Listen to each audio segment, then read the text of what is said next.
Все ближе дата релиза одного из самых долгожданных фильмов этого года – «Бизнес по-казахски в Америке». Остался буквально месяц до момента, когда картина выйдет на большие экраны. А это значит, что волнение у создателей фильма возрастает с каждым днем. Мы решили узнать у Женисхана Туре, какие он сам возлагает ожидания на будущую премьеру.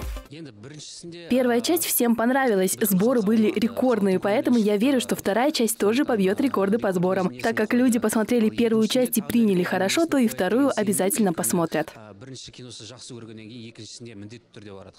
Кстати, если вы помните, первая часть рассказывала о том, насколько важны родственные отношения, пусть даже в таком суровом современном мире. И если в первой части главный герой набирал команду работников в свой отель из родственников, то в новой части раскроется важность других отношений. В первой мы показывали родственные связи, а во второй покажем братские. Мы же наших братьев ругаем, неважно, есть на то причина или нет. Поэтому мы хотели донести мысль о том, что без причины ругать не стоит.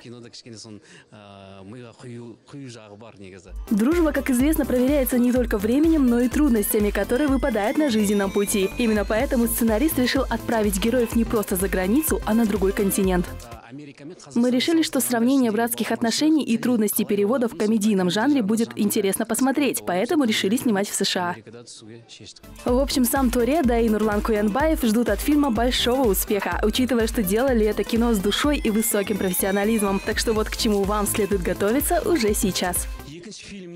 Ждите много позитива от второго фильма, много смеха, как и в первой части. Вы увидите, как родственников нужно уважать и тянуть к себе. Также можете увидеть, как американцы и казахи работают вместе и оказывают влияние друг на друга.